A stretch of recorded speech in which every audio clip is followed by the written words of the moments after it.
What's up everyone, welcome to another finger picking lesson. Marco here. Let's talk about James Taylor, one of my favorite guitar player songwriter. Now, his style is awesome, and in this short intro I was playing, I tried to compound these three things that I really love about his playing. Chord progression, melody within chords, and the thing that I love the most, those beautiful bass lines that connect these chords. Okay, so we're gonna kind of go into details and learn what I was playing at the beginning so that you can understand those three things that I really like about his playing. And remember that you can check the tab, you can download the tab, just check my Patreon page and support this channel. You can also access a ton of finger picking lessons, guys. Okay, so make sure that you check it out and subscribe to this channel if you want to keep up with all the upcoming lessons. Now let's have a close up. Let's get started. Alright guys, let's get started. Now, chord progression is so simple. We got D major and E, D and C at 9 and G over B, okay? And that's it. We also have a B section where I'm playing the C at 9, G over B and back to the D. So chord progression they're never really difficult. He's always playing basic chords. The thing is, he's going to embellish those chords with beautiful melodies and bass lines. Okay, now what does it mean, melody within chords?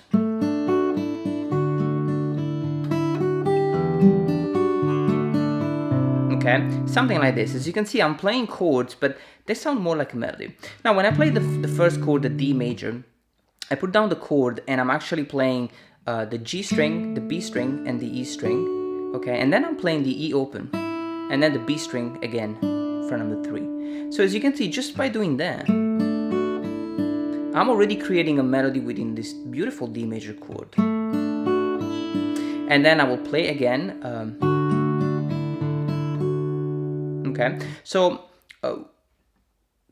what I'll do after that, I put down the D major chord again and I pluck the D string and the E string, then the G string, and then the B string, and then the E string open, okay?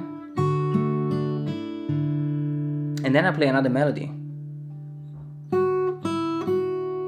okay? So I play the E string and then the E string fret 2. So this is just a D major chord, but there is a lot going on, so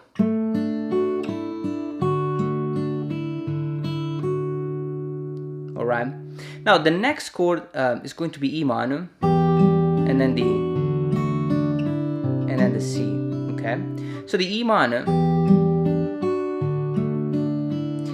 and the D major are shorter, so the D minor will last just for one count, and so you will have the E string fret 3 and the B string fret number 3. It's an E minor 7. You also play the G string and the E string, the low A string. Okay. You pluck the 6th and the 1st string simultaneously, then the G string, and then the B string. That's the E minor, very simple. But then what we do, we play the D major again, and we're gonna start the D major by plucking the E string to basically keep going with the melody, okay? So D major, and I play the E string fret 2, okay?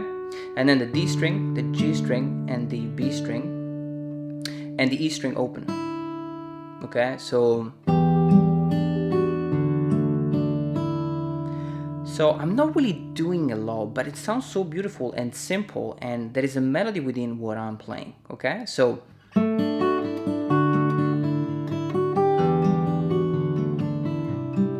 now this the next chord is the C at 9. Okay. And then I have the G. So the C at 9 is another beautiful chord because I'm gonna start with the E open string, which is the last note I play when I play the D major. Okay, and then I put down the C at 9, which is the A string fret number 3 and the B string fret number 3. Okay, and I pluck the A string, the G string open, and then the B string fret 3, and then the E string open.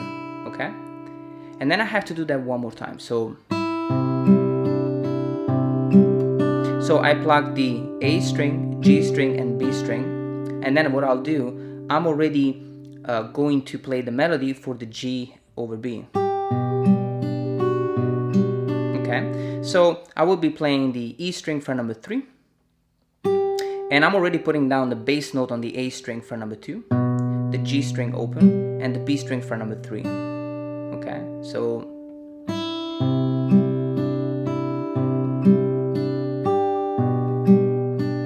And then after that, okay, I'm gonna be playing the E string fret number 2 and the B string fret number 3, which is already there. Okay, so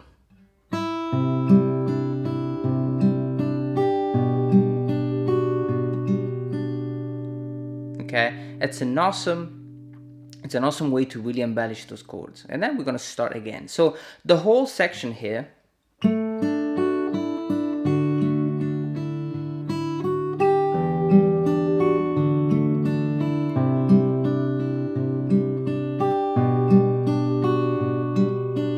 okay, this beautiful G over B is basically a G major chord, but with the B on the bass. And that's the reason why we start playing the chord on the A string fret number 2, which is the note B, which is the major third of G, okay? So, and then I'm already changing. All right, and then I start again. Okay, so once I play this G, basically, I'm gonna go back to the D major. And I only play the D major without playing the melody again. And then it's the same.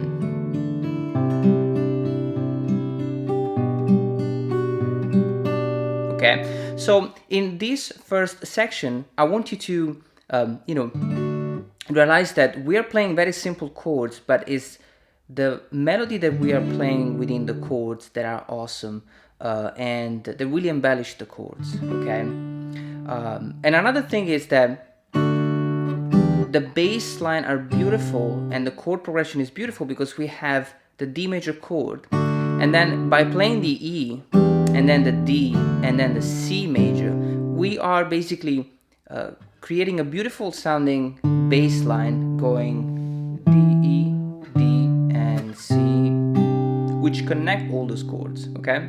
And it's something that he does a lot all the time. And also when we play the C, then we have the G over B, because it sounds way better to play the C with the bass note on the 3rd fret and then go down with the bass note on the fret number 2 rather than just play the G with the root note, okay? So few things that will really help you to understand how to spice up a very simple chord progression with the bass note, okay? Now the second section is a little bit easier than that, so let's just check it out. Now the second section sounds cool. It's going to be this one.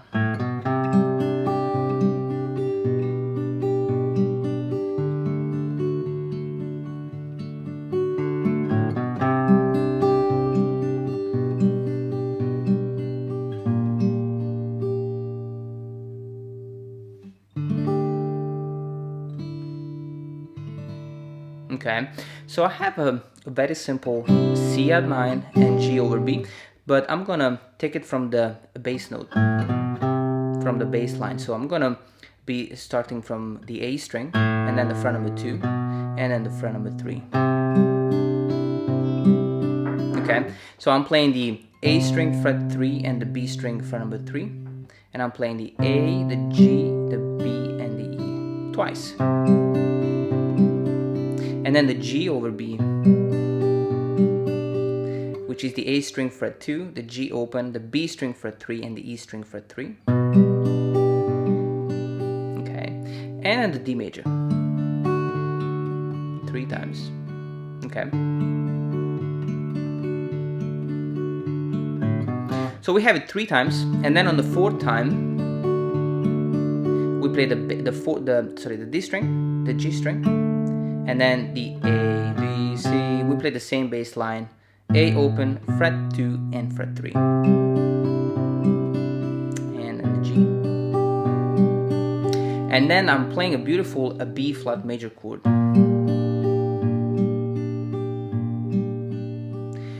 That's a B flat major chord, and it's a beautiful sounding chord. I have the A string fret number 1, the G string open, the B string fret 3, and the E string fret 3.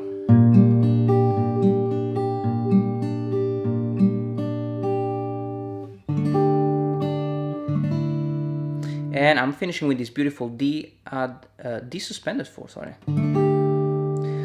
which is the D open, the G string fret 2, the B string fret 3, and the E string fret number 3. And then I pluck the B string, and I strum the D odd 9 chord, okay, which is D, G string fret 2, B string fret 3, and the E string open. So the second section is very, very simple.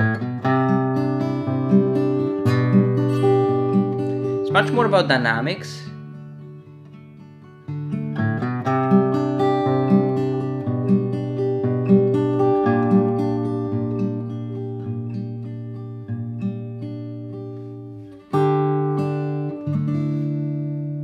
Alright, so you really want to take it step by step, guys, and I hope that this lesson help you with those very simple chords, spicing up chords.